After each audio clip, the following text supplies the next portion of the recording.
What happens when you put disgruntled employees to work for a large corporation? This is wrong. Get out of my way. Sound like a scene from Office Space? Well, it's even better. It's Disaffected. What? We made a game called Disaffected, and basically it's a parody of the Kinko's Copy Store.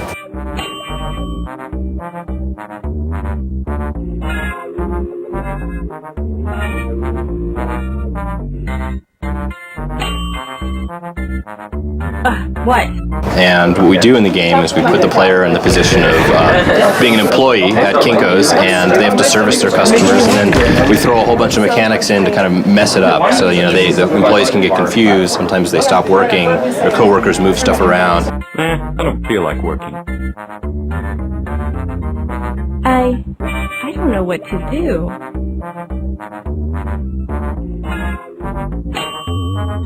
This is wrong. Get out of my way. And what we're trying to do with the game was two things, really. One, to sort of just satirize the kind of ridiculously terrible customer service experience that most people have in Kinko's. But then secondly, to try to kind of dig under the surface of that and get people to ask the question, what's going on? Is this a bunch of, you know, undertrained, seditious workers? They just don't care? Is there some labor issue? What does it have to do with the company itself? And we want to get people talking about the relationship with Kinko's in specific, but also just corporations in general and their relationship to them. We were looking for a game that we could do that would kind of point out some of the issues in corporate America dealing with customer service, labor, those sorts of things, but not be real serious about it. And we had a particularly bad experience at Kinko's. And they had no idea we were game makers. And we said, we're going to make a game. We're going to show them.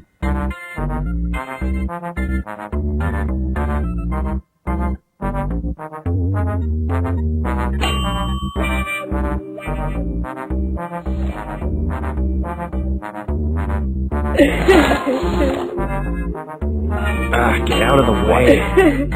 Get out of the way.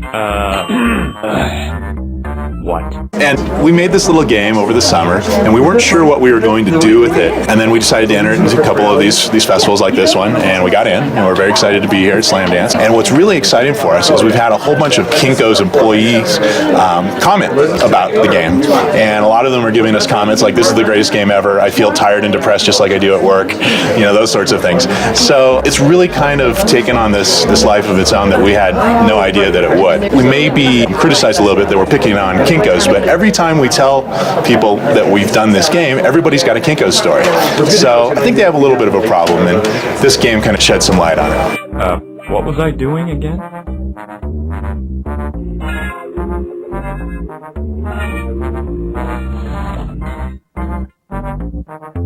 What?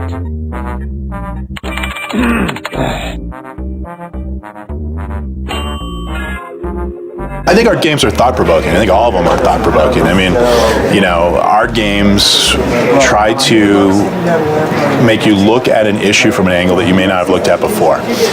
Games are really good at kind of depicting systems and complex issues. And, you know, if they're done well, they're fun, too. So Kinko's game is a really good example of taking a pretty complex, maybe a scary issue, you know, like labor, customer service. I mean, how do you kind of get that out into popular culture?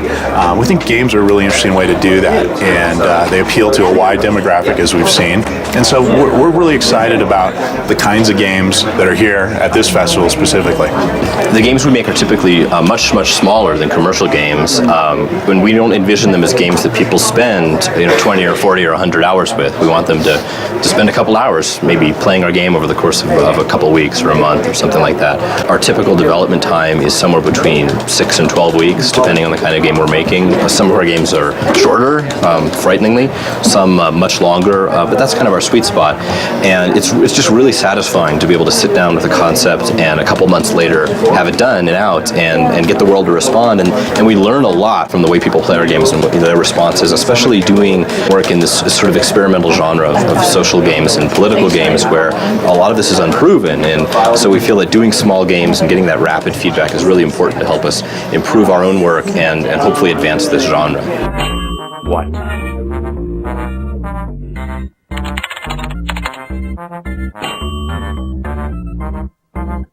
What?